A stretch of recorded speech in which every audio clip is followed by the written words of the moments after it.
మరి నాకు ఇవ్వబడినటువంటి సమయాలలో నేను కొన్ని విషయాలు నేను గత కొన్ని వారాలుగా మాట్లాడుతూ వస్తూ ఉన్నాను. మరి ఎవరి గురించి మాట్లాడుతున్నానమ్మా?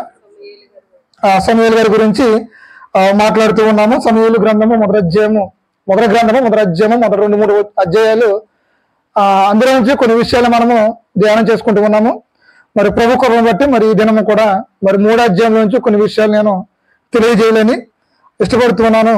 ఎందుకంటే ఇవి మన ఆత్మీయ జీవితానికి మేలుకరమైనటువంటి మాటలు. ఎందుకంటే మరి భక్తులైనటువంటి సమూయేలు గారి గురించి మనం ధ్యానం చేస్తున్నప్పుడు మరి ప్రారంభ వాక్యం నేను తెలియజేశాను.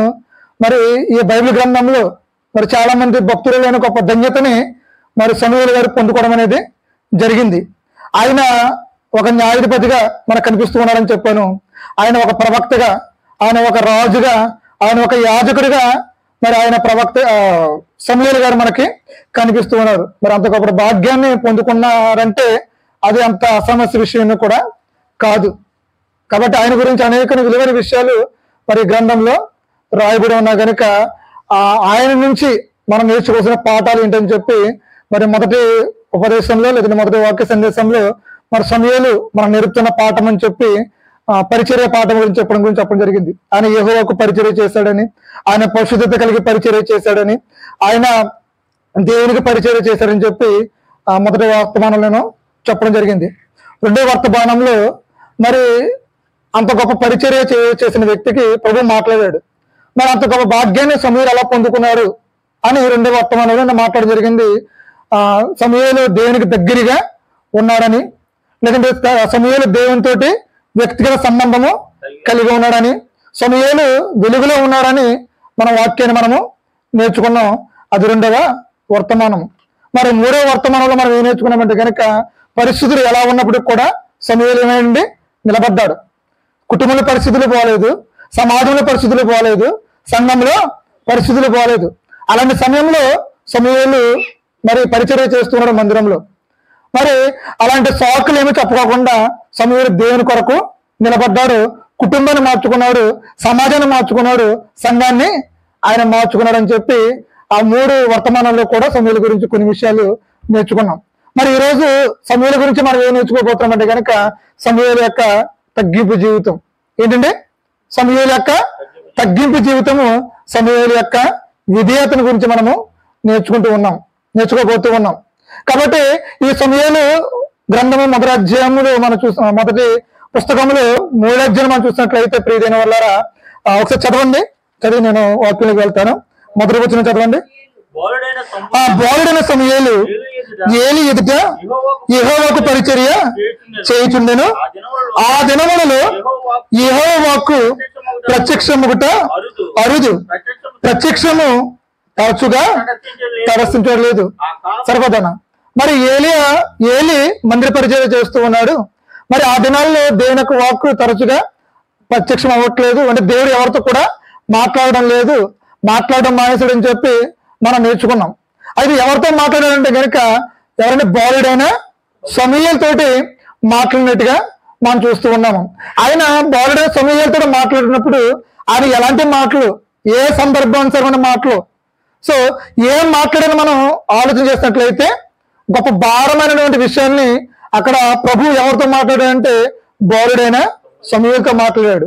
అంటే ఒక చిన్న పిల్లడితోటి మాట్లాడకూడని విషయాలు అక్కడ మాట్లాడటం మనం చూస్తూ ఉన్నాం. సమూయేలుకి అర్థమవుతుందా, అర్థం అవ్వట్లేదా అన్న విషయం తర్వాత ప్రభు మాట్లాడాలనుకున్నాడు. అయితే ప్రభు యొక్క మాట వినేవారు ఆ రోజులు ఎవరు కూడా లేరు. ఎవరు నా మాట వింటారా, నేను ఎవరితో మాట్లాడాలా అని చెప్పి 6 దినాల్లో ప్రభువు ఎదురు చూస్తూ ఉన్నాడంటండి. అలాంటి సమయంలో ఎవరు వచ్చారంటే కనుక సమూయేలు వచ్చాడు. అంటే ప్రభు యొక్క మాట వినేవారు ఆ దినాలు లేరు. ప్రభు ఎదురు చూస్తూ ఉన్నాడంట. నా మాట ఎవరు వింటారు, నేను ఎవరితో మాట్లాడాలని చెప్పి ఆ న్యాయాధిపతి గ్రంథం నుంచి మనం చూసుకుంటలేదు కనుక ప్రభు మాట వినేవారు ఎవరు లేరు. ఆ దినాల్లో రాజు లేడు, ప్రజలు ఎలా ఉన్నారండి? వర్షానుసారంగా వాళ్ళు జీవిస్తారని చెప్పి మన న్యాయాధిపతులు 19వ అధ్యాయం 17వ అధ్యాయంలో మనము 25వ అధ్యాయం చివరి వచనంలో కూడా మనము చూస్తూ ఉన్నాం. అలాంటి దినాల్లో ఎవరు వచ్చారంటే సమూయేలు వచ్చారు. అమ్మాయ నాకు ఒక వ్యక్తి దొరికాడని చెప్పి ప్రభు సంతోషించారేమో. నా మాట వినేవాడు ఒకడు దొరికాడని చెప్పి ప్రభు సంతోషించాడేమో. చిన్నవాడే పెద్దవాడని కాదు. ప్రియదిన ద్వారా ఈరోజు మరి ఆ దినాల్లో దేవుని మాట వినేవారు లేరు. మరి ఈరోజు దేవుని మాట వినేవారు ఉన్నామా?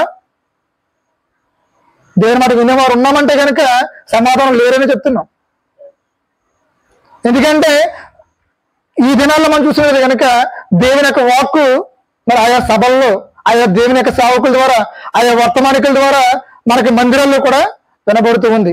మరి ఆ మాటలు మనం వింటున్నామంటే కనుక వినడం మట్టుకు వింటున్నాం, కానీ దాన్ని గ్రహించుకునే వారు ఎవరం కూడా లేదు. అంటే ఒక సేవకుడు ఇలాగా అన్నాడు, ఇప్పుడు ఒక వాటర్ గ్లాస్ తీసుకురామంటే కనుక అతను విన్నాడు, అలాగా తండ్రి అన్నాడంట వాళ్ళ కొడుకుని, రే బాబు నాకు దాహం వేస్తుంది, ఒక గ్లాస్ నీళ్ళు పెట్టారు అన్నాడంట. అయితే ఆ కొడుకు పట్టించుకోకుండా వెళ్ళిపోయాడు. అంటే విన్నాడు కానీ పని చేయలేదు. తర్వాత ఇంకో చిన్న కొడుకు వచ్చాడంట. ఆ చిన్న కొడుకు ఏం చేయాలంటే కనుక ఆ గ్లాసు వాటర్ తీసుకుని వచ్చాడు. అంటే దీంట్లో ఎవరు మాట విన్నారంటే కనుక చిన్నవాడు వినాలని చెప్తుంది. ఎందుకంటే మాట వినడం అంటే గ్లాసు వాటర్ తీసుకున్నాడు కాబట్టి వాటర్ పట్టుకొచ్చి ఇచ్చాడు, అంటే పని జరిగింది ఇక్కడ. అంటే చెవులు ఉన్నాయి కదా, విన్నాను కదా అని చెప్పి మనం వినేస్తున్నాం, కానీ ఆ వాక్యానుసారంగా మనం జీవిస్తున్నామంటే ఆ సందర్భాలు ఎక్కడ కూడా కనిపించట్లేదు. కాబట్టి ఇక్కడ దేవుడు ఎవరి కోసం చూస్తున్నాడు కనుక ఆయన మాట వినేవారి కోసము చూస్తూ ఉన్నాడు. ఒకవేళ ఆయన మాట వినేవారు లేకపోతే కనుక ఆయన ఎవరితో మాట్లాడతాడంటే కనుక చూడండి, యెషయా గ్రంథము 1వ అధ్యాయము 2-3 వచనం చూడండి. యెషయా గ్రంథము 1వ అధ్యాయము 2-3 వచనాలు. యెహోవా మాట్లాడుచున్నాడు, ఆకాశమా ఆలకించుము, భూమి చెవియొగ్గుము, నేను పిల్లలను పెంచి గొప్పవారినిగా చేసి తిని వారు నా మీద సరిపోతాను. ఇక్కడ దేవుడు మాట్లాడుతున్నాడు, అర్థమైంది మనకి. ఎవరితో మాట్లాడుతున్నాడండి? ఎవరితో మాట్లాడుతున్నాడు? ఆకాశంతో భూమితో మాట్లాడుతూ ఉన్నాడంట. మనుషులు లేరా? ఆకాశం భూమి మాట్లాంటాయా? మనుషులు మాట్లాంటారా? మనుషులు వింటారా అని అనుకుంటాం. కాబట్టి మనమైతే మనుషులతో మాట్లాడతాం. కానీ ఆ దినాల్లో ఇక్కడ దేవుని బాధ కనిపిస్తూ ఉంది. ఏంటంటే కనుక దేవుని మాట వినేవాళ్ళు లేరు. ఈ ఇశ్రాయేలు ప్రజలు ఈ యొక్క ఉజ్జియా యోతాము ఆ దినాల్లో దేవుని మాట వినేవారు లేరు. మరి ఆ రోజు సమూయేలు దినాల్లో కూడా ఆ షిలోము మందిరంలో దేవుని యొక్క మాట వినేవారు లేరు. కాబట్టి ఈ యెషయా గ్రంథం మనం చూసినట్లయితే కనుక దేవుని మాట వినేవారు లేరు. కాబట్టి దేవుడు ఆకాశంతో భూమితోటి మాట్లాడుతూ ఉన్నాడు. మరి సమూయేలు గ్రంథం మనం చూసినట్లయితే కనుక దేవుని మాట వినేవారు లేదు కాబట్టి దేవుడు మౌనమైపోయాడు. దేవుడు మౌనమైపోయాడు. అలాంటి సందర్భంలో ఎవరు వచ్చారంటే కనుక సమూయేలు వచ్చాడు. కాబట్టి అత్యంత భారమైనటువంటి బోరుడైన వర్తమానాన్ని ఎవరికి దేవుడు అప్పగించాడంటే చెప్పాడంటే కనుక బోరుడైన సమూయేలు తోటి. ఆ చిన్నపిల్లలతో దేవుడు మాట్లాడతాడంటే కనుక వినే మనసు మనకుంటే కనుక దేవుడు చిన్నపిల్లలతో మాట్లాడతాడు, మనతోటైనా సరే మాట్లాడతాడు. దేవునికి వినేవారు కావాలి. ఎవరు కావాలండి? దేవునికి వినేవారు కావాలి. మరి ఈ రోజు మనం వినేవారు ఉంటున్నామా, విడిచిపెట్టేవారు ఉంటున్నామా? ఒకసారి మళ్ళీ మనమే ప్రశ్న వేసుకుందాం. చూడండి, ఆ 3వ అధ్యాయంలో ఇక్కడ ఒక సందర్భం మనకు కనిపిస్తూ ఉంది. సమూయేలు మొదటి గ్రంథం 1వ అధ్యాయము 3వ అధ్యాయంలో ఇక్కడ దేవుడు సమూయేలుని పిలిచాడు. ఆ 3 పర్యాయాలు దేవుడు సమూయేలుని పిలిచాడు, కానీ మన దేవుని దగ్గర నుంచి అలాంటి రెస్పాన్స్ అనేది రాలేదు. కానీ తర్వాత జరిగిన 10వ వచనం చూడండి. యెహోవా ప్రత్యక్షమై నిలిచి ఆ రీతిగా సమూయేలు సమూయేలు అని పిలువగా సమూయేలు నీ దాసుడు ఆలకించున్నాడు, ఆజ్ఞనిమ్మన్నాడు. కానీ ఈ 4 సందర్భాల్లో, అంటే 4వ వచనంలో, 6వ వచనంలో, 8వ వచనంలో దేవుడు సమూయేలుని పిలిచాడు. కానీ సమూయేలు ఏమనుకున్నాడంటే కనుక ఏలీ పిలిచాడేమనుకుని ఏలీ దగ్గరికి పరిగెత్తి వెళ్ళిపోయాడు. మరలా దేవుడు మరలా ఇంకో మాట మాట్లాడలేదు. కానీ ఏలీకి అర్థమైంది సమూయేలుని దేవుడు పిలుస్తున్నాడని అర్థమైంది. ఆ అర్థమైన తర్వాత సమూయేలు ఏలీ ఒక విషయం చెప్పాడు. ఏం చెప్పాడంటే ఈసారి వాళ్ళని పిలిస్తే కనుక నీ దాసుడు ఆలకిస్తున్నాడు, సలగమ్మని చెప్పమని చెప్పిన వెంటనే ఆ విషయాన్ని సమూయేలు జ్ఞాపకం ఉంచుకున్నాడు. మళ్ళా 4వసారి దేవుడు పిలిచిన తర్వాత సమూయేలు ఏమైనా ఆన్సర్ ఇచ్చాడండి? నీ దాసుడు ఆలకించుచున్నాడు. అర్థమైందండి? ఆ 3 సందర్భాల్లో మళ్ళా దేవుడు ఒకసారి పిలిచాడు, మళ్ళా మాట్లాడలేదు. కానీ ఈ 4వ సందర్భంలో చూసినట్లయితే దేవుడు పిలిచాడు, సమూయేలు రియాక్ట్ అయ్యాడు, రెస్పాండ్ అయ్యాడు. ఏమన్నా నీ దాసుడు ఆలకిస్తూ ఉన్నాడు, సెలవమ్మన్నాడు. అప్పుడు దేవుడు మాట్లాడడం అనేది స్టార్ట్ చేశాడు. ఆ 3 సందర్భాల్లో కూడా సమూయేలు దగ్గర నుంచి ఆన్సర్ రాలేదు దేవునికి. అర్థమైందండి? ఆ 3 సందర్భాల్లో కూడా సమూయేలు దగ్గర నుంచి దేవునికి ఆన్సర్ రాలేదు. దేవుడు సైలెంట్ వాడు పిలిచాడు, సమూయేలు పలకలేదు.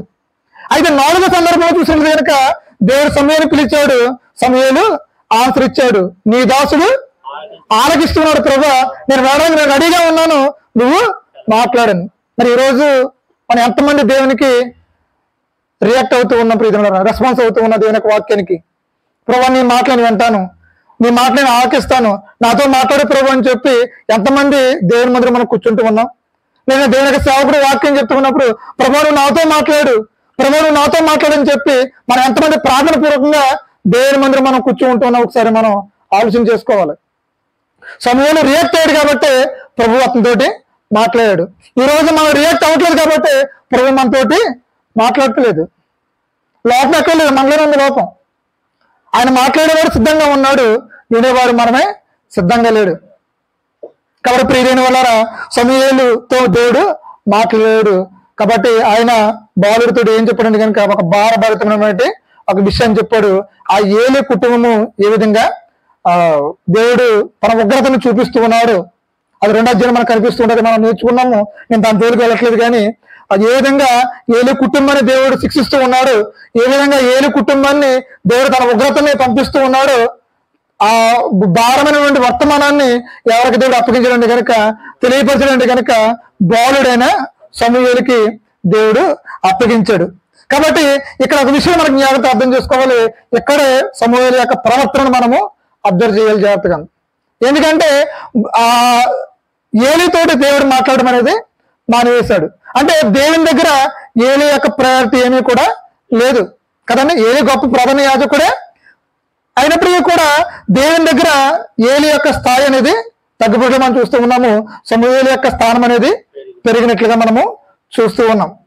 అయితే 15వ వచనం చూడండి, 3వ అధ్యాయం 15వ వచనం. తరువాత సమూయేలు ఉదయం వరకు పండుకొని లేచి యెహోవా మందిరపు తలుపులను తీసెను. సరిపోతానా? ఆ రాత్రి ఏం జరిగిందంటే గొప్ప వర్తమానము సమూయేలుకి దేవుడు తెలియపరిచాడు. ఏలి కుటుంబాన్ని నేను ఈ ఉగ్రత ద్వారా నేను నశింపజేస్తూ ఉన్నానని గొప్ప వర్తమానాన్ని అక్కడ పంపించడం అనేది జరిగింది. కాబట్టి అదే సిచ్యువేషన్లో మనం ఉన్నట్లయితే, అదే పరిస్థితిలో మనం ఉన్నట్లయితే మనం ఎలా బిహేవ్ చేస్తాం? ఏలి పని అయిపోయింది, ఇంకా నాదే పరిస్థితి కదండి. ఇంక ఏలితో దేవుడు మాట్లాడుతూ మానేశాడు, నాతోటే మాట్లాడాడు అని చెప్పి ఒక రకమైనటువంటి ఆధ్యాత్మిక గర్వం అనేది మనలో వచ్చేయచ్చు కదా. అంటే దేవుడు నాతో మాట్లాడాడు, ఏలికి ఇవ్వాల్సిన వర్తమానాన్ని దేవుడు నాకు ఇచ్చాడు అని చెప్పి ఒక ఆధ్యాత్మిక గర్వం అనేది రావచ్చు. కానీ అది అక్కడ కూడా సమూయేలులో మనకు కనిపించదు. సమూయేలు చేసే పని అంటే కనుక చూడండి, 3వ అధ్యాయము 2వ వచనం, 3వ వచనం చూడండి. సమూయేలు చేసే పని మందిరంలో దీపం ఆరిపోక మునుపు సమూయేలు దేవుని మందసం ఉన్న యెహోవా మందిరంలో పండుకొనెను. మందిరంలో సమూయేలు పరిచయం చేస్తూ ఉన్నాడు కదండి. మందసం దగ్గర అతను కాచుకుంటూ ఉన్నాడు. మండపం దగ్గర పెట్టే దీపము ఆరిపోకుండా దాంట్లో నూనె పోస్తూ ఉన్నాడు. ఎవరు? సమూయేలు. అంటే దేవుని మందిరంలో పరిచర్య, దేవుని మందిరం శుభ్రం చేయడము కదండి, అక్కడ చైర్లు వేయడము, కార్పెట్ చుదడము, తలుపులు వేయడము. కానీ ఈ పనులన్నీ కూడా ఎవరు చేస్తారంటే సమూయేలు. ఎవరు? బాలుడైనా సమూయేలు మందిరంలో పరిచర్య చేస్తున్నాడు. సరే, చేస్తున్నాడు. ఆ రాత్రి దేవుని యొక్క వాక్కు అతను ప్రత్యక్షమైంది. సో తెల్లారు లెగిశాడు. కానీ అతని ప్రవర్తన ఏదైనా మార్పు ఉందంటే కనుక ఏ విధమైన మార్పు కూడా లేదు. యథాప్రకారంగా ఆయన లేచి ఎప్పట్లాగానే మందిరపు తలుపులను ఆయన తెరుచును. అది మనమైతే నేను ఎందుకు తెరాలి? నా దేవుడు నన్ను ఎంతగా ఆధిక్యతను ఇచ్చాడు కదా అని చెప్పి మనం గర్వించుకుని ఉండవచ్చు. కానీ సమూయేలు అలాగా గర్వించుకోలేదు, సమూయేలు అలాగా ఆలోచించుకోలేదు. అందుకాబట్టి ఈరోజు మనం సమూయేలు గురించి మనము నేర్చుకుంటాం ప్రియమైన వారులారా. కాబట్టి ఆ దేవుడు సమూయేలుకి నాకు అంత గొప్ప దర్శనం ఇచ్చాడు కదా అని చెప్పి ఆ దర్శనం వచ్చిన తర్వాత కూడా సమూయేలు యొక్క చూడండి ప్రవర్తనలో ఏమాత్రం కూడా మార్పు లేదు. తన యథాప్రకారంగా తన పరిచయం చేస్తూ ఉన్నాడు. ఈ విషయంలో సమూయేలులో మనకి ఏం కనిపిస్తుంది కనుక సమూయేలులో ప్రియమైన ఒక స్థిరత, ఒక స్టెబిలిటీ అనేది సమూయేలులో మనకి కనిపిస్తుంది. అంటే అతను మార్పు లేని వాడుగా మనకి కనిపిస్తూ ఉన్నాడు. దేవుడు అంత గొప్ప దర్శనం ఇచ్చినప్పుడు కూడా సమూయేలు మారలేదు. ఒక స్థిరత అనేది అతనిలో మనకు కనిపిస్తూ ఉంది. కాబట్టి అంత గొప్ప భాగ్యం పొందిన తర్వాత కూడా అతని యొక్క ప్రవర్తనలో మార్పు లేదు. అతను ఎప్పట్లాగానే అతను ఉంటూ ఉన్నాడు ప్రియమైనవారా. అయితే మన విషయానికి వచ్చినప్పటికీ ఒకవేళ ఎప్పటి వరకు ఒక నార్మల్ లైఫ్ అనేది మనం జీవిస్తూ ఉన్నాం. ఒకవేళ దేవుని కృపను బట్టి మనకు ఒక ఉద్యోగం వచ్చింది అనుకోండి, మన పరిస్థితి ఏంటి? లేదంటే కనుక మంచి పేరు మనకు వచ్చింది అనుకోండి, మన పరిస్థితి ఏంటి? లేదంటే దేవుని కృపను బట్టి కొంచెం డబ్బు మనం ఉద్యోగం చేస్తూ వ్యాపారం చేస్తూ ఏదో రకంగా కొంచెం ధనాన్ని మనము పోజేసాం అనుకోండి, మన పరిస్థితి ఏంటి? ఒకసారి ఆలోచించేయండి. మన ప్రవర్తన మారిపోద్ది కదా, మన మాటలు మారిపోతాయి కదా, మన ఆలోచనలు మారిపోతాయి కదా, మన యొక్క ఫ్రెండ్షిప్ మారిపోద్ది కదా కదండి, మన సర్కిల్ మారిపోద్ది కదా. అంటే కొంత పేరు, కొంత డబ్బు, లేదంటే ఒక ఉద్యోగం వచ్చిందంటేనే మన పరిస్థితులు కూడా మారిపోతూ ఉన్నాయి. మరి సమూయేలుకి దేవుడు మాట్లాడాడే, అప్పటి వరకు సమూయేలుతో ఎవరితో కూడా దేవుడు మాట్లాడలేదే. లేదంటే అప్పటి వరకు కూడా ఎవరికి లేని దర్శనాన్ని మరి సమూయేలు పొందుకున్నాడే. మరి సమూయేలు మారిపోడా? చూడండి, సమూయేలు ఎంత తగ్గింపు జీవితం కలిగి ఉన్నాడు, సమూయేలు ఎంత విధేయత కలిగి ఉన్నాడు, ఒకసారి ఆలోచించేయండి. కాబట్టి ప్రియమైన మన యొక్క నిజ స్వభావము, లేదంటే మన యొక్క రియాలిటీ ఎప్పుడు తెలుస్తుంది కనుక గొప్ప వాళ్ళతో మాట్లాడడం మనకు తెలియదండి. గొప్ప వాళ్ళు అంటే ధనవంతులతో మాట్లాడినప్పుడు, లేదంటే అన్ని కలిగి ఉన్నవారితో, లేదంటే పేరు ప్రఖ్యాతులు కలిగి ఉన్నవారితో మనం ఎలా మాట్లాడతామంటే వాళ్ళు దగ్గర పెట్టుకుని మనం మాట్లాడతాం, మర్యాదగానే మాట్లాడతాం, కొంచెం తగ్గే మనం మాట్లాడతాం. అప్పుడు మన స్వభావం తెలియదంట. ఎప్పుడు మన స్వభావం, లేదంటే మన అసలు రూపము ఎప్పుడు తెలుస్తుందంటే కనుక మనకంటే చిన్నవారు, అంటే వయసులో కాదు, ఆర్థికంగా లేదంటే బలహీనులు కదండి, అంటే వాళ్ళతోటి మనం మాట్లాడినప్పుడు అప్పుడు అసలు రూపం మనలోంచి బయటకు వస్తుంది, అంతే కదా. మనకంటే చిన్నవాడు, మనకంటే తక్కువ స్థాయిలో ఉన్నాడు అనుకోండి, చాలా కేర్లెస్ గా మనం మాట్లాడతాం కదా. వారిని తిట్టిలాగానో కొట్టిలాగానో లేదంటే మర్యాద లేకుండానో మనం మాట్లాడతాం. అదే కొంచెం కలిగి ఉన్నవాడు, కొంచెం ఉద్యోగి, కొంచెం అధికారులు వచ్చారు అనుకోండి, వెంటనే మనం ఏం చేస్తాము? సైలెంట్ అయిపోతాము, కొంచెం మర్యాదగా మాట్లాడతాం. కానీ ఇప్పుడు మనం నేర్చుకున్న సమూయేలు అలా కాదు. గొప్పవాడితోనే ఒకలాగానే మాట్లాడతాడు, చిన్నవాడితోనైనా సరే ఒకలాగా మాట్లాడతాడు. సో ఇది మనం సమూయేలు పవర్ నుంచి మనం నేర్చుకోవాల్సిన విషయం అంటే కనుక స్థిరత, స్టెబిలిటీ మనం నేర్చుకోవాలి. మన ఎప్పుడు ఎలాంటి పరిస్థితులు ఎలా ఉన్నప్పుడు కూడా మనం ఒకే రీతిలో ఉండగా మనం ఉండాలి. మనకి కలిగి ఉన్నప్పుడైనా మనం ఒకేలాగా ఉండాలి, మనకి ఏమీ లేనప్పుడు కూడా ఒకేలాగా మనం ఉండాలి. కాబట్టి సమూయేలు అంత గొప్ప భాగ్యాన్ని పొందుకున్నప్పటికీ కూడా ప్రియమైనవారా సమూయేలు ప్రవర్తనలో మార్పు లేనట్లుగా మనము చూస్తూ ఉన్నాం. సమూయేలు ప్రవర్తనలో మార్పు లేనట్లుగా మనం చూస్తూ ఉన్నాం. కాబట్టి సమూయేలు ఆత్మీయ స్థితిలో మార్పు ఉంది, కానీ ప్రవర్తనలో మార్పు లేదు. తనకు ఆత్మీయతని అంచెంచెలుగా పెంచుకుంటూ ఉన్నాడు కదండి, అంచెంచెలుగా అతను పెంచుకుంటూ ఉన్నాడు. కానీ తన ప్రవర్తన, తనకి క్యారెక్టర్ ఆయన కాపాడుకుంటూ ఆయన దాన్ని కొనసాగించుకుంటూ ఉన్నాడు. ఈరోజు యవనస్తుడైన మనము, లేదంటే ఇక్కడ కూడి వచ్చిన మనము ఈ యొక్క వాక్యాన్ని వింటున్నాం. మనం కూడా ప్రియమైనవారా మన ప్రవర్తనలో స్థిరులై మనం ఉండాలి. మన ప్రవర్తన మనము కాపాడుకునే వారిగా ఉండాలి. మనం ప్రియమైనవారా మన ప్రవర్తన కాపాడుకుంటూ మనలో ఏ విధమైనటువంటి ఆధ్యాత్మిక గర్వమైనా సరే, ఇహలోక సంబంధమైన గర్వాన్ని కూడా మనలోనికి రానివ్వకుండా మనము చూసుకోవాలి. ఎందుకంటే ఆధ్యాత్మిక గర్వం ఉందనుకోండి, అది కూడా పరలోకానికి తీసుకుని వెళ్ళదు. ఇహలోక సంబంధమైన గర్వం ఉందనుకోండి, అది కూడా మన పరలోకానికి తీసుకుని వెళ్ళదు. కాబట్టి ప్రియమైన వాళ్ళరా సమూయేలు స్థిరత మనకు కనిపిస్తూ ఉంది. ఆయన దేనిలో స్థిరత కలిగి ఉన్నాడంటే కనుక ప్రవర్తనలో స్థిరత కలిగి ఉన్నాడు. ఆయన ప్రవర్తనలో మార్పు లేదు. చూడండి 2వ మాట 19వ వచనం చూడండి, 19వ వచనం. సమూయేలు పెద్దవాడు కాగా యెహోవా అతనికి తోడై ఉన్నందున అతని మాటలలో ఏది తప్పిపోలేదు. కాబట్టి సమూయేలు యెహోవాకు ప్రవక్తగా స్థిరపడ్డాడు. సరిపోతాను. ఇక్కడ రెండో స్థిరత ఏంటో మనం చూసినట్టు కనుక ఆయన ప్రవక్తగా ఆయన స్థిరపడిపోయాడు దేవునికి. అంటే తన స్థానాన్ని ఆయన నిలుపుకున్నాడు. అంటే ప్రవక్తగా తన స్థానాన్ని ఆయన నిలుపుకున్నాడు. ఇప్పుడు ఏలి ప్రవక్తగా ఉన్నాడు, తన స్థానాన్ని నిలుపుకున్నాడు అంటే కనుక తన స్థానాన్ని ఆయన నిలిపోలేదు. ఏలే కుమారులు యాజకులుగా ఉన్నారు దేవుని మందిరంలో. సో వాళ్ళ స్థానాన్ని వాళ్ళు నిలబెట్టుకున్నారంటే కనుక వాళ్ళు నిలబెట్టుకోలేదు. దానికి కారణం ఏంటంటే కనుక వారు యెహోవాను ఎరుగుకుండానే వారు దేవునికి ఏం చేస్తారండి, పరిచర్య చేస్తున్నారంట. అంటే దేవుడు తెలియకుండానే వాళ్ళ మందిరానికి వెళ్ళి పరిచర్య చేస్తున్నారంట. అలాంటి బ్యాచ్ మనలో కూడా చాలా మంది ఉంటారు. దేవుడి ఎవరో తెలియకుండానే పాటలు పాడతాము, దేవుడి ఎవరో తెలియకుండానే ప్రార్థన చేస్తాము, దేవుడి ఎవరో తెలియకుండానే మందిరానికి వెళ్ళిన వారు కూడా చాలా మంది ఉంటారు. అంటే దేవుడు తెలియదంటే కనుక మాటల రూపం తెలుసుకోవడం కాదు, అంటే దేవుడు నిజరక్షకుడిగా అంగీకరించడం దేవుడు తెలియడం అంటే కదండి. దేవుని గురించి తెలిసిన వాడు ఎవడు కూడా ఖాళీగా ఉన్నాడు, దేవుని గురించి తెలిసిన వాడు కూడా రక్షణ పొందుకోకుండా ఉన్నాడు. కాబట్టి ప్రియమైన వాళ్ళారా, ఇక్కడ సమూయేలు దగ్గర మనం నేర్చుకోవాల్సిన విషయం ఏంటి కనుక సమూయేలు యెహోవాకు ప్రవక్తగా స్థిరపడిపోయాడు. అంటే తన స్థానాన్ని ఆయన స్థిరం చేసుకున్నాడు. ఆయన ఏ పొజిషన్ అయితే ఉన్నాడో ఆయన ఆ పొజిషన్ ఆయన కాపాడుకున్నాడు. అంటే ఆయన ఏ స్థానంలో అయితే ఉన్నాడో దాన్ని ఆయన దాన్ని కాపాడుకున్నట్లుగా, అంటే దాంట్లో ప్రియమైన ఏ విధమైన మార్పు లేనట్లుగా మనకి ఇక్కడ కనిపిస్తూ ఉంది. కాబట్టి ఈరోజు మనం ఆలోచన చేసుకునే విషయం ఏంటంటే కనుక మనం దేవుడు మనకు అప్పగించినటువంటి పని విషయంలో, దేవుడు మనకు అప్పగించినటువంటి బాధ్యత విషయంలో, లేదంటే దేవుడి సన్నిధిలో మనము స్థిరంగా నిలబడుతూ ఉన్నామా?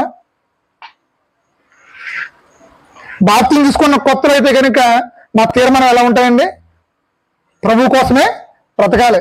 అపోస్తలుని పూర్తి స్టేట్మెంట్ ఇచ్చేస్తాం. ఏమిస్తాము? బ్రతకడి క్రీస్తే చావైతే లాభం. మరి ఆ మాటలు మనం నిలబడుతున్నామా? ఏమైనా సరే ఒక్క వారం కూడా తెచ్చి మానకూడదని తీర్మానం తీసుకుంటాం.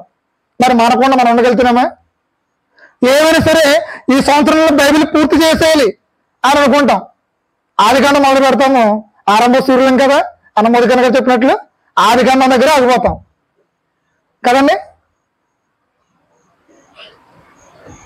అదే మనకు స్థాయిని మనం నిలబెట్టుకోవడం ఫెయిల్ అయిపోతూ ఉన్నాం. కానీ సమూయేలు ఆయన ప్రవక్తగా దేవుడు సెలెక్ట్ చేసుకున్నాడు. ఆయన తన స్థానాన్ని ఆయన కాపాడుకున్నాడు. మనకు బైబిల్ గ్రంథంలో ఇద్దరు భక్తులు మనకు కనిపిస్తూ ఉన్నారు. ఇద్దరు భక్తులు ప్రభు ఇచ్చిన స్థానాన్ని వాళ్ళు కోల్పోయారు. వారు ఎవరంటే కనుక మొట్టమొదటిగా ఇశ్రాయేలుకి రాజు అయినటువంటి సౌలుకి దేవుడు ఏ స్థానం ఇచ్చాడండి చెప్పండి? ఆయన రాజు. ఎవరికి? ఇశ్రాయేలుకి రాజు. 12 గోత్రాలకి ఆయన రాజు. ఉమ్మడి రాజ్యానికి ఆయన రాజు. ఇశ్రాయేలు ప్రజలు మాకు రాజు కావాలి అని అడిగినప్పుడు దేవుడు ఎవరిని చూస్ చేశాడంటే కనుక సౌలుని చూస్ చేశాడు. ఆ స్థానం దేవుడు సౌలుకి ఇచ్చాడు. కోరుకున్నది ఇశ్రాయేలు ప్రజలు మాకు రాజు కావాలి, మాకు రాజుని పెట్టు మాకు అని చెప్పాడు. సమూయేలు అయితే దానికి ఒప్పుకోలేదు. సమూయేలు అయితే దాన్ని యాక్సెప్ట్ చేయలేదు. మీకు రాజు అయితే కనుక మీకు అధికారం ఉంటాడు, మీకు ప్రభు ఉంటాడు, మీరు బానిసలుగా ఉంటారు, మీరు సేకరణ చేయాలి, మీకు రాజు ఎందుకు అని చెప్పిన సందర్భాలు మనకి కనిపిస్తూ ఉంటాయి ఇదే గ్రంథంలో. కానీ సర్లే ప్రజలు కోరుకున్నాడు కాబట్టి సమూయేలు దేవుడు అన్నాడు, అదిగో అక్కడ బెన్యామీనుడు, సౌలు తండ్రి పేరు కీసు, ఆ కీసు కుమారుడు ఉన్నాడు, అక్కడికి వెళ్ళి సౌలును రాజుగా ఎలక్ట్ చేయమని చెప్పినప్పుడు ప్రియమైన వాళ్ళారా, దేవుడు ఇశ్రాయేలుకి రాజు అనే స్థానాన్ని ఎవరు ఇచ్చాడు కనుక దేవుడే సౌలుకి ఇచ్చాడు. అయితే ఆ స్థానాన్ని ఆయన కాపాడుకున్నాడా అని మనం చూసేది కనుక ఆయన ఆ స్థానాన్ని కాపాడుకోలేకపోయాడు. దేవుని మాట వినడంలో ఫెయిల్ అయిపోయాడు కదండి. దేవుని మాట వినడంలో అతను ఫెయిల్ అయిపోయాడు. అయితే దేవుడు ఏం చేశాడు కనుక తన స్థానాన్ని తీసివేసి ఎవరికి ఇచ్చాడు? దావీదుకి ఇచ్చాడు. అంటే సౌలు ఆ స్థానాన్ని ఆయన కాపాడుకోలేదు, నిలబెట్టుకోలేదు. సో ఆ స్థానం దావీదుకి వెళ్ళిపోయింది. అది పాత నిబంధనలో. అయితే కొత్త నిబంధనలో భక్తులు మనకు కనిపిస్తున్నాడు. ఆయన ఎవరంటే కనుక ప్రభువైన యేసుక్రీస్తు వారి శిష్యుల్లో ఒక శిష్యుడు అంటే ఇస్కరియోతు యోధ. కాబట్టి ప్రభువైన యేసుక్రీస్తు వారు తన 12 మంది అపోస్తలుల్లో ఒక వ్యక్తి ఎవరంటే కనుక ఈ ఇస్కరియోతు యోధ. ఆయన అపోస్తలుడు, ఆయన శిష్యుడు, ప్రభువుతో తిరిగిన వ్యక్తి, ప్రభు చేసిన అద్భుతమైన కార్యాలు చూసిన వ్యక్తి ఎవరంటే ఈ ఇస్కరియోతు యోధ. ఆయన అపోస్తలుడు తత్వం నుంచి స్థానాన్ని ఆయన ఏం చేశాడండి? నిలబెట్టుకున్నాడు అంటే కనుక నిలబెట్టుకోలేదు. ప్రభుని అమ్మేసి ప్రభుని అప్పగించేసి ప్రభు అప్పగించినటువంటి స్థానాన్ని అతను ఏం చేశాడంటే కనుక కోల్పోయాడు. తన పొజిషన్ ఆయన చేజార్చుకున్నాడు. అయితే సమూయేలు అయితే కనుక ఆయన ప్రవక్తగా ఏం చేశాడు? తన స్థానాన్ని ఆయన నిలబెట్టుకున్నాడు. మరి ఈరోజు మన స్థానాన్ని మనం నిలబెట్టుకుంటున్నామా? దేవుని మందిరంలో, దేవుడు మనకిచ్చిన పొజిషన్ని మనం కాపాడుకుంటున్నామా? లేదంటే వీరి వలె మనం కూడా చేసుకున్నామా, విడిచిపెట్టేసుకున్నామా?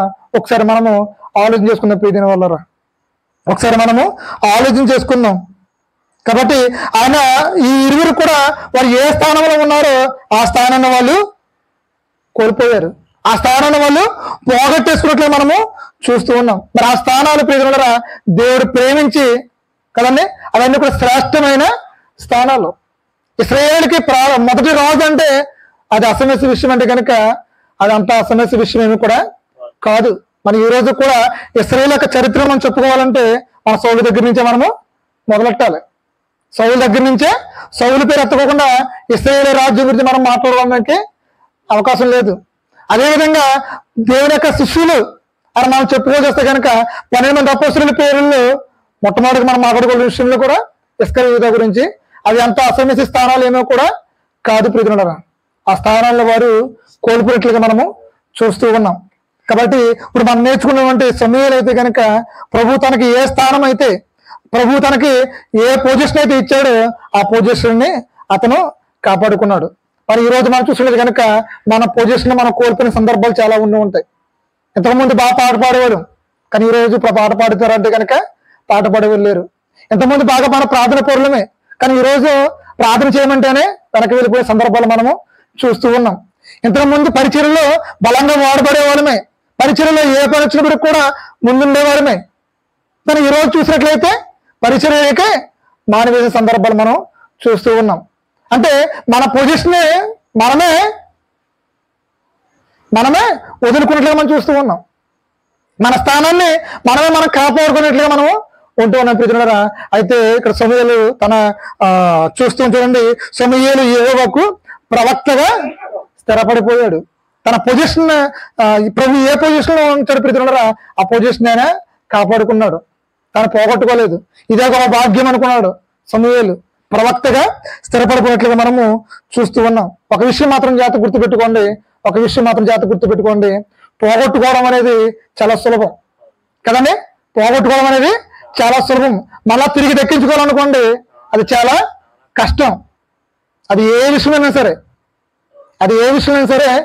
పోగొట్టుకోవడము చాలా సులభం, కానీ మళ్ళా తిరిగి రాబట్టుకోవడం అనేది చాలా కష్టం. కాబట్టి ప్రభు మనకు అప్పగించిన పని, ప్రభు మనకి ఇచ్చినటువంటి బాధ్యత, ప్రభు మనం ఇచ్చిన పొజిషన్ని మనం ఎప్పుడు కూడా మనం పోగొట్టుకోకూడదు. అది ఎప్పుడు కూడా మనం పోగొట్టుకూడదు అంటే కనుక పోగొట్టుకోకూడదు అంటే కనుక మనం ఏం చేయాలంటే నిత్యం కూడా మన ప్రభువులో మనం ఉండాలి. అప్పుడప్పుడు ఉంటే కుదరదు. నిత్యం కూడా మనం చర్చిలో ఉన్నా, ఇంటికాడ ఉన్నా, ఎవరి దగ్గర ఉన్నా మనం ఎప్పుడు కూడా ప్రభువుతో మనం ఉండాలి. ప్రభువుతో మంచి పర్సనల్ రిలేషన్షిప్ అనేది మనము కలిగి ఉండాలి. ఎవరు కలిగి ఉన్నారంటే మనం వారం నేర్చుకున్నాము, సమూయేలు కలిగి ఉన్నాడు. సమూయేలు దేవునితోటి వ్యక్తిగతమైనటువంటి సంబంధాన్ని కలిగి ఉన్నాడని చెప్పి పర్సనల్ రిలేషన్షిప్ గురించి నేను చెప్పడం జరిగింది. అంటే సమూయేలు దేవునితోటి ఒక వ్యక్తిగతమైన సంబంధాన్ని కలిగి ఉన్నాడు. కాబట్టి ప్రియమైనవారా, అతను తన పొజిషన్ లో అతను ఉన్నాడు, తన పొజిషన్ అయినా కాపాడుకున్నాడు. అతను స్థిరపడిపోయాడు, అతను స్థిరతను అతను పొందుకున్నట్లుగా మనం చూస్తూ ఉన్నాం. కాబట్టి మొట్టమొదటిగా ఆయన ప్రవర్తనలో స్థిరుడు, ప్రవర్తనలో మార్పు లేదు. రెండవదిగా అతను పొజిషన్ లో స్థిరుడు కదండి. ఆయన ప్రభు ఏ స్థానం ఇచ్చాడో ఆ స్థానంలో ఆయన కాపాడుకున్నాడు, ఆ స్థానంలో ఆయన నిలబడిపోయినట్లుగా మనము చూస్తూ ఉన్నాం. మూడవది చూడండి, ముగించుకుందాం. మనము మూడవది చూసినట్లయితే 21వ వచనం చదవండి. ఆయన దేనిలో స్థిరుడు? 3వ చూసినట్లయితే, మరియు శిలోహులో యెహోవా మరలా దర్శనమిచ్చుచున్నాను. శిలోహులో యెహోవా తన వాక్కు చేత సమూయేలుకు ప్రత్యక్షమగుచు వచ్చెను. సమూయేలు మాట ఇశ్రాయేలు అందరిలో వెల్లడాయను. చూడండి ప్రియ దేని వల్లరా, ఇక్కడ ఈ 27వ వచనం మనం చూసినట్లయితే మళ్ళా శిలోహులో యెహోవా దర్శనం ఇవ్వడం అనేది ప్రారంభించారు. మళ్ళా శిలోహులో దేవుడు మాట్లాడుతూ ఉన్నాడు, దేవుడు మళ్ళా జనులను దర్శిస్తూ ఉన్నాడు. మరలా మందిరం యొక్క పరిస్థితి అనేది అక్కడ మార్చబడింది. మనం గత వారం చూసాం, మందిరం పరిస్థితి అనేది మార్చబడింది.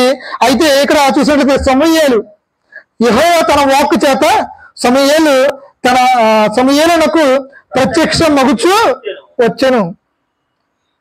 అంటే దేవుడు సమూయేలుకి ప్రత్యక్షం మగుచు వస్తూ ఉన్నాడంట. అంటే అది కంటిన్యూ ప్రాసెస్. అంటే తరచుగా సమూయేలుతో మాట్లాడుతూ ఉన్నాడు, సమూయేలుకి దర్శనమిస్తూ ఉన్నాడు. ఎవరు? దేవుడు. అంటే ఇక్కడ మూడవ స్థిరత ఏంటని మనం చూసినట్లయితే కనుక ఆయన ప్రియమైన వాళ్ళరా సమూయేలు దేవుని యొక్క ప్రత్యక్షతలో స్థిరుడు. ఒకటేమో ప్రవర్తనలో స్థిరుడు, రెండవదేమో ఆయన స్థానాన్ని లేదంటే ఆయన ప్రవక్తగా స్థిరపడ్డాడు. తన స్థానాన్ని తన పొజిషన్ కాపాడుకోవడంలో ఆయన స్థిరుడుగా మనకు కనిపిస్తున్నాడు. మూడవదిగా ఆయన ప్రత్యక్షతలో స్థిరుడు. అంటే సమూయేలుతో తరచుగా దేవుడు మాట్లాడుతూ ఉన్నాడు, సమూయేలు తరచుగా దేవునికి దర్శనమిస్తూ ఉన్నాడు. ఆ ప్రాసెస్ ఎప్పటి వరకు జరిగిందంటే కనుక సమూయేలు చనిపోయే వరకు కూడా జరిగిందంట. ఇప్పుడు వరకండి సమూయేలు చనిపోయే వరకు కూడా దేవుడు సమూయేలుతో మాట్లాడుతూ ఉన్నాడు. సమూయేలు చనిపోయే వరకు కూడా దేవుడు అతనికి దర్శనమిస్తూ ఉన్నాడు. ఒక్కసారి మన ప్రభువులో నిలబడినట్లయితే కనుక దీని వల్ల ఒక్కసారి ప్రభు మనతో మాట్లాడడం స్టార్ట్ చేసేది కనుక అది ఎప్పటి వరకు అంటే కనుక మనం చనిపోయే వరకు కూడా ప్రభు మనతోటి మాట్లాడుతూ ఉంటాడు. ప్రభు మన పట్ల తన కార్యాలని మన చనిపోయే వరకు కూడా వెలాడి చేస్తూనే ఉంటూ ఉంటాడు. అది ఎప్పుడంటే కనుక మన స్టెబిలిటీగా ఉన్నప్పుడు, మన స్థిరులుగా ఉన్నప్పుడు. అంతేగాని ఆటు పోటీకి ఏమైనా కొట్టుకుపోతే కనుక ఈ యొక్క ప్రత్యక్షత మనకు రాదు, ఇది స్థిరత్వం మనకి రాదు. కాబట్టి మన విశ్వాసాన్ని ఏం చేయాలి? మనం గట్టిగా పట్టుకోవాలంట. ఇది ఎప్పటి వరకు? అంతం వరకు సహించేవాడే రక్షించబడని చెప్పి మత్తయి సువార్తలో రాయబడింది కదా. అంటే ఒకటి మన పోకడవచ్చు, ఒకటి ఆయన రాకడవచ్చు. అప్పటి వరకు కూడా మన దాన్ని ఏం చేయాలంటే మన విశ్వాసాన్ని గట్టిగా పట్టుకోవాలి. అంటే మన విశ్వాసాన్ని మనము స్థిరపడిపోయి ఉండాలి కదండి. అప్పుడు దేవుని యొక్క దీవెనలైనా దేవుని యొక్క ఆశీర్వాదాలైనా మనకు మెండుగా మనకి కుమ్మరించబడతాయి ప్రియమైన వాళ్ళారా. కాబట్టి ఇక్కడ సమూయేలు ప్రత్యక్షతలో స్థిరత కలిగేట్లా మనకు కనిపిస్తూ ఉంది. సమూయేలు బ్రతికినంత కాలం కూడా ప్రభు మాట్లాడితేనే ఉన్నట్లుగా మనం చూస్తూ ఉన్నాము. మరి ఈరోజు మనతో ప్రభు మాట్లాడుతాడా అని మనం ఆలోచన చేసినట్లయితే కనుక ఎవరినైనా లేపి ప్రభు మీతో మాట్లాడుతూ ఉన్నాడా? ఎందుకంటే కనుక ప్రభు మీతో మాట్లాడుతున్నాడు అన్నట్లయితే కనుక కొంతమంది చెప్పే సమాధానం ఎలా ఉంటాయి కనుక ఒకప్పుడు మాట్లాడేవాడు, ఎప్పుడండి ఒకప్పుడు మాట్లాడేవాడు, ఇప్పుడు మాట్లాడలేదు బ్రదర్ అని చెప్పి మనకు ఆన్సర్స్ వస్తూ ఉంటాయి. అంటే మా ప్రభు ఏమో నిన్న నేడు నిరంతరము ఏకరీతి ఉన్న దేవుడే, ఆయన మార్పు లేని దేవుడే. అప్పుడు మాట్లాడేవాడు ఇప్పుడు మాట్లాడటాన్ని కనుక అప్పుడు మాట్లాడేది ఇప్పుడు మనలో మాట్లాడగలుగుతాడు. అయితే లోపం ఎక్కడ ఉందంటే మనలోనే లోపం ఉంది. అంటే ఆ రోజుల్లో అయితే కనుక ప్రభు కాళ్ళ ద్వారా, దర్శనాల ద్వారా, ప్రవక్తల ద్వారా ప్రభు మాట్లాడేవాడు. మరి ఈ రోజు మనతో ఎలా మాట్లాడుతున్నాడు? దేవుని యొక్క వాక్యం ద్వారా మాట్లాడుతూ ఉన్నాడు. దేవుని యొక్క సేవకుడు ఎవరైనా నిలబడి వాక్యాన్ని బోధిస్తున్నప్పుడు ఒక్కొక్కసారి అనిపిస్తుంది మనకి, ఈరోజు ప్రభు నా కోసమే మాట్లాడాడు, ప్రభు నా గురించే అనిపిస్తుంది. చూసారా, అది ప్రభు మనతో మాట్లాడు కదండి, అది ప్రభు మనతో మాట్లాడడం. కాబట్టి ఆ ప్రభు మనతో మాట్లాడినప్పుడు మనం చేసిన పని ఏంటంటే కనుక మనం ప్రతిస్పందించాలి, మనం రియాక్ట్ అవ్వాలి, మన ఆన్సర్ ఇవ్వాలి. ఆ రియాక్ట్ లేదంటే ఆ ప్రతిస్పందన మనం లేకపోవట్లేదు కనుక ప్రియజనులారా ప్రభు మనతో మాట్లాడడం అనేది ఆపేస్తాడు. దేవుని యొక్క వాక్యాన్ని మనం వింటూ ఉన్నప్పుడు, దేవుని యొక్క సేవకుడు దేవుని యొక్క వాక్యాన్ని బోధిస్తున్నప్పుడు ఆ వాక్యాన్ని మన విధేయత మనం చూపించాలి. ఇలా సమూయేలు గారు దేవుడు మాట్లాడుతున్నప్పుడు సమూయేలు దేవుని యొక్క మాటకి విధేయత చూపించాడు. దేవుని యొక్క మాటకి అతను లోబడినట్లుగా మనము చూస్తూ ఉన్నాం. ఒక అబ్రహాం అయినా లేదంటే ఒక నవోహు అయినా పాత గ్రంథంలో భక్తులు ఎవరు చూసుకున్నప్పుడు కూడా ప్రభు మాతో మాట్లాడుతూ ఉన్నప్పుడు వారు ప్రభు మాటకు లోబడ్డారు, ప్రభు మాటకి విధేయత చూపించారు. తద్వారా వారి జీవితంలో వారు ఊహించలేని గొప్ప కార్యాలను వాళ్ళు చూశారు. అవునా కాదా? వారు ఊహించలేని గొప్ప కార్యాలను వాళ్ళు చూశారు. అందుని కాబట్టి ఈరోజు మనం వాళ్ళ గురించి మాట్లాడుతూ ఉన్నాము, వాళ్ళ గురించి వాక్యం నేర్చుకుంటూ ఉన్నాము. ఈ రోజుకి వారు కూడా సజీవులుగా మనకి కనిపిస్తూ ఉన్నారు వాక్య రూపంలో కదండి. కేవలం ఏంటంటే కనుక వారు దేవుని యొక్క మాటకు వారు ప్రతిస్పందించారు, వాళ్ళు రియాక్ట్ అయ్యారు. ఈ రోజు మన జీవితంలో అద్భుతాలు చూడట్లేదు, ఆశ్చర్యాలు చూడలేదు, లేదంటే కార్యాలు జరగట్లేదు ఏంటని మనం ఆలోచిస్తున్నట్లేదు. కాబట్టి ప్రభు మాట్లాడుతున్నాడు సేవకుల ద్వారా, వాక్యం ద్వారా. మనం ఏం చేస్తామంటే దానికి రెస్పాండ్ మనం అవ్వట్లేదు, మనం ప్రతిస్పందించట్లేదు. ప్రభు బ్రతుకుని మార్చుకోమన్నప్పుడు మనం బ్రతుకుని మార్చుకోవాలి, ప్రభు ప్రవర్తన మార్చుకోమన్నప్పుడు మన ప్రవర్తన మార్చుకోవాలి. లేదంటే మన ప్రభు మన నడకను సరి చేసుకున్నప్పుడు మన నడకను మనము సరి చేసుకోవాలి. నువ్వు దేవుని సన్నిధికి రమ్మన్నప్పుడు మన దేవుని సన్నిధికి రావాలి. మన పాపాలు కడుక్కోమన్నప్పుడు మన పాపాలని కడుక్కోవాలి. మనం వస్తున్నాం, వింటున్నాం, కూర్చున్నాము, కడుక్కోమన్నప్పుడు కడుక్కోము, రమ్మన్నప్పుడు రాము, వినమన్నప్పుడు వినము. అంటే మన దగ్గర నుంచి ఏదంటే రియాక్ట్ అవ్వట్లేదు, రెస్పాండ్ అవ్వట్లేదు అనుకోండి, ఎందుకు మనకు ప్రభు మనతో మాట్లాడతాడు? ప్రభు మన జీవితం ఎందుకు కార్యం చేస్తాడు? ప్రభు మన బ్రతులు ఎందుకు మారుస్తాడు? మన కుటుంబాలు ఎందుకు సరి చేస్తాడు దేవుడు? నువ్వు దేవుని మాట విన్నప్పుడు నీ మాట దేవుడు ఎందుకు వింటాడు? అంతే కదండి. కాబట్టి ప్రియమైన వాళ్ళారా, ఇక్కడ సమూయేలుతో దేవుడు మాట్లాడడానికి గల కారణం ఏంటంటే, సమూయేలు వినడానికి వినే మనసు సమూయేలుకు ఉంది. అందుకే ఆయన రియాక్ట్ అయ్యాడు. నీ దాసుడు ఆలకిస్తూ ఉన్నాడు, సెలవిమ్మంటూ ఉన్నాడు. కాబట్టి ఈ రోజు అలాంటి మనస్సు ఈ రోజు మనలో కూడా ఉండాలి. ప్రీతినులారా, ఎంత తగ్గించుకున్నాడు సమూయేలు, ప్రీతినులారా, అంత గొప్ప దైవ దర్శనము సమూయేలుకి కలిగింది. ఆ ఏలీ కుటుంబానికి సంబంధించి అయినప్పుడు కూడా ఆయన ప్రవర్తన మారలేదు. ఆయన తగ్గించుకున్నాడు. ఆయన తగ్గింపు స్వభావము మనకి ఈ రోజులలో కనిపిస్తుంది. అందుకంటున్నారు కదండి, తను తగ్గించుకున్నవాడు హెచ్చింపబడును. ఇక్కడ సమూయేలు హెచ్చించబడ్డాడు అంటే కనుక హెచ్చించబడ్డాడు. వాక్యం నెరవేరిందా లేదంటే కనుక వాక్యము నెరవేరింది. కాబట్టి ఏ వాక్యం మనలో నెరవేరాలంటే కనుక మనలో నెరవేరుతాయి. కాకపోతే వాక్యానికి మనము స్పందించలేదు కాబట్టి మనలో కూడా నెరవేరట్లేదు. సమూయేలు జీవితంలో నెరవేరిన వాక్యం, ఆ వాక్యమే కాదు, సామెతల గ్రంథం 22:6 ఉంటుంది ఏంటండి, బాలుడు నావలసిన త్రాను వారికి నేర్పును, పెద్దవాడిని వాడిని తొలగిపోడు. ఆ వాక్యము సమూయేలు నెరవేరిందా లేదంటే కనుక నెరవేరింది. ఎందుకంటే బాలుడు ఉన్నప్పుడు సమూయేలు తల్లి దేవుని యొక్క వాక్యాన్ని సమూయేలుకు చెప్పింది. అతను ఒక గొప్ప ప్రార్థన పరుడుగా సమూయేలు తల్లి నేర్పింది, విధేయత నేర్పింది, లేదంటే లోబడ్డం నేర్పింది కదంటే, ప్రార్థన నేర్పింది, భక్తి నేర్పింది. కానీ పెద్దవాడినప్పుడు అంటే సమూయేలు ప్రార్థన ఆయన మొక్కినట్లు మనం చూస్తున్నాం మొదటి అధ్యాయంలో. ఎప్పుడు అతను పాలు విడిచిన తర్వాత, దేవుని మందిని విడిచిపెట్టిన తర్వాత దేవునికి మొక్కినట్లే చూస్తూ ఉన్నాం. అంటే అక్కడ ప్రార్థన ప్రారంభించాడు సమూయేలు. మళ్ళా ముసలివాడు అయిపోయినప్పుడు కూడా ప్రార్థనని ఆయన మానలేదు. అంటే బాల్యంలో నేర్పిన ప్రార్థన వృద్ధాప్యం వరకు కూడా సమూయేలు కొనసాగించాడు. కాబట్టి ఇలాంటి వాక్యం నెరవేర్పు జరుగుతుందా లేదంటే కనుక వాక్యం యొక్క నెరవేర్పు ఆ రోజులో జరిగింది, ఈ రోజులను కూడా జరుగుతుంది. కానీ ఈ మన జీవితంలో జరగట్లేదండి కనుక దానికి కారణం మన జీవితాలే కదండి. దానికి కారణము మన జీవితాలే. మన జీవితం సరిగ్గా లేకపోవడం వల్ల, మన యొక్క భక్తి జీవితం సరిగ్గా లేకపోవడం వల్ల ఆ వాక్య యొక్క నెరవేర్పు మన జీవితం జరగట్లేదు. ఎందుకంటే మన ప్రార్థనలో కొన్ని వాక్యాలు ఎత్తుకుంటూ ఉంటాం. ప్రభా ఆ రోజు ఇలా జరిగింది, నాకు ఇలా చెయ్యి, ఆ భక్తుడికి ఇలా జరిగింది, నాకు జరిగింది, ఇలా చేయమని చెప్పి మరి ఆ భక్తుడి జీవితం మనం జీవిస్తూ ఉన్నామా? ఏలియా ప్రార్థన చేస్తే 3 సంవత్సరాలు వర్షం ఆగింది, 3 సంవత్సరాలు వర్షం మళ్ళా కురిసింది అని చెప్పి మనం అంటూ ఉన్నాం కదా. ప్రార్థనలో మనం ఎత్తుకుంటాం కదా. మరి నేను ప్రార్థన చేస్తే ఒకరు జరిగింటే ఏలియా అంటే బ్రతికితే కార్యం జరుగుతుంది. ఎందుకు జరగదు? ఏలియా అంటే బ్రతికితే కార్యం జరుగుతుంది. దావీదు పాపం చేశాడు. అయితే దావీదు పాపం చేశాడు. దావీదు పాపం చేస్తే దేవుడు మాట్లాడడం అనేది మానివేశాడు. మరలా దావీదు ఏం చేశాడు కనుక పశ్చాత్తాపము పడ్డాడు. ఎంత పశ్చాత్తాపం పడ్డాడంటే ఇంత అంతలో మనము వర్ణించలేము, మనం వివరించలేము. అందుకే భక్తుడు అంటూ ఉన్నాడు, పరుపు తేలిపోయేంతలాగా ఆయన కన్నీరు కార్చాడంట. అంతలా కన్నీరు కార్చి మరలా దేవుడి యొక్క మాటని, దేవుని యొక్క దర్శనం అతను పొందుకున్నాడు.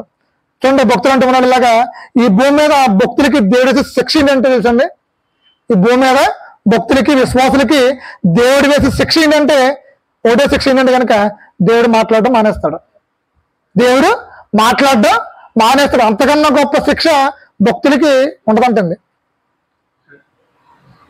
అంతకన్నా గొప్ప శిక్ష దేవుడు అంటే అప్పటి వరకు మాట్లాడే దేవుడు, అప్పటి వరకు దేవుని యొక్క ఉన్నతను, దేవుని యొక్క ప్రత్యక్షతని, దేవుని యొక్క ఆధిక్యత, దేవుని ప్రసన్నతని పొందుకున్న వ్యక్తులకు అప్పటి వరకు బంగాళా జరిగింది. అక్కడ దేవుడు కనుక మాట్లాడడం ఆగిపోయి అనుకోండి, అంతకంటే గొప్ప శిక్ష కూడా లేదంట.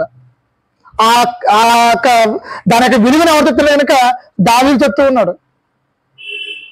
దేవుడితో దావీదు అంతవరకు ఒక మంచి అన్యోన్య సంబంధం కలిగి ఉన్నాడు. అంటే ఒక స్నేహభావాన్ని, అంటే దేవుడు దావీదు ఒక స్నేహితులే కలిసిపోయారు కదండి. అంత మంచి రిలేషన్షిప్ మెయింటైన్ చేసినటువంటి దావీదు ఆ బెత్షెబతో పాపం చేసిన తర్వాత అతను చూడండి, దేవుడు అతనితో మాట్లాడడం అనేది మానివేశాడు. ఇంచుమించు 2.5 సంవత్సరాలు అంతా అంటూ ఉంటారు భక్తులు. 2.5 సంవత్సరాలు దేవుడు అతనితో మాట్లాడడం అనేది మానివేశాడు. ఆ 2.5 సంవత్సరాలు దావీదు పడిన నరకయాతన అంత ఇంత కాదు. 53 కీర్తన అనుకుంటాను. దాని రాయబడి ఉంటది. అతని కన్నీరు, అతని ప్రార్థన, అతని విజ్ఞాపన, దేవునికి మొరపెట్టిన విధానం అంతా కూడా దాంట్లో మనకి కనిపిస్తుంది. అంత శిక్ష దేవుడు మాట్లాడడం మానేసాడంటే ఎవరికి అది భక్తులకు తెలుస్తుంది, విశ్వాసులకు తెలుస్తుంది, రక్షించబడిన వారికి తెలుస్తుంది ఆ యొక్క బాధ అనేది. దేవుడు మాట్లాడడం లేదన్న విషయం గ్రహించుకోలేకపోతే ఆ యొక్క ఇంటెన్షన్ ఎవరు తెలిసిందంటే కనుక దావీదుకి అర్థమైంది. అందుకని దావీదు అంతలా రోధించాడు, అంతలా ప్రార్థన చేశాడు, అంతలా పశ్చాత్తాపం కొరకు ఆరాటపడ్డాడు, అంతలా కన్నీరు విడిచాడు.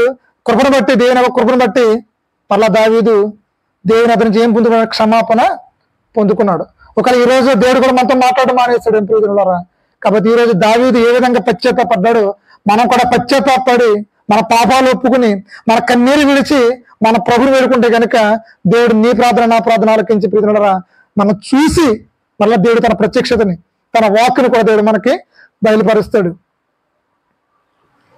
కాబట్టి దేవుడు మనతో మాట్లాడుతూ స్టార్ట్ చేస్తే కనుక మన స్థితులు, మన పరిస్థితులు మారతాయి ప్రియజనులారా. సమూయేలుతో మాట్లాడాడు, అప్పుడు వరకు శిలువలో దేవుని యొక్క వాక్కులు అనేది లేదు. ఎప్పుడైతే దేవుడు మాట్లాడడం స్టార్ట్ చేస్తాడో సంఘంలో పరిస్థితులు మారిపోయాయి. చెప్పండి, ముందు సమూయేలు అనగా ఒక పరిష్కారం. ఎవరండి? సమూయేలు అంటే ఒక పరిష్కారం. కుటుంబంలో సమస్యలు ఉన్నాయి, సమూయేలు పుట్టాడు, కుటుంబంలో పరిష్కారం, సమాధానం అనేది దొరికింది. సమాజంలో పరిస్థితులు పోగలేదు కదండి, భయంకరమైన పరిస్థితులు మనం చూసాం ఆ న్యాయాధిపతి గ్రంథంలో. అయితే సమూయేలు పుట్టాడు, సమాజానికి కూడా పరిష్కారం అనేది దొరికింది. మందిరంలో పరిస్థితులు పోలేదు. యాజకుల కుమారుడు వంటి ఆ ఏలీ కుమారుడు వంటి ఆ హోప్ని ఫినెహాసులు చెయ్యరాని కార్యాలు మందిరంలో చేస్తూ ఉన్నారు. అయితే సమూయేలు మందిరంలోకి వచ్చాడు, పరిచర్య ప్రారంభించాడు, మందిరంలో పరిస్థితులు మారిపోయాయి.